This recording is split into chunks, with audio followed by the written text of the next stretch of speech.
I'm in Kansas City, and I'll tell you, barbecue is big there, and the number one barbecue item is brisket. I got this from the local barbecue restaurant. It happens to be mine in town, but find your local barbecue restaurant. Plus, you're a barbecue cook, and you want to make your own brisket. And it's sliced now, but I want to cut it into cubes. Let's see what I did there. Just nice little pieces. This is about 2 cups of chopped brisket. Now, this is substituting for the pork in the Cuban.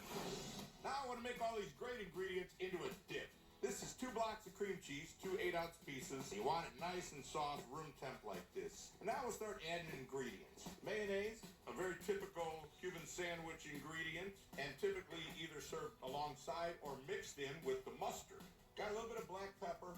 There don't need any salt because between the ham and the salami and the brisket and the cheese even, we've got plenty of salt for this dish. Now next I'm going to mix, I've got 3 cups of Swiss cheese. Only 2 are going in. I'm going to save 1 and put it on top at the end. Swiss cheese, a very normal Cuban sandwich ingredient. These are chopped pickles, and pickles are obviously a real important ingredient to a Cuban sandwich. Now let's start putting our meat in. So this is 1 cup of chopped salami, and then 1 cup of chopped ham. Now this is the making of a really nice Cuban sandwich dip right now. If you added some shredded pork, you'd have a typical Cuban sandwich dip.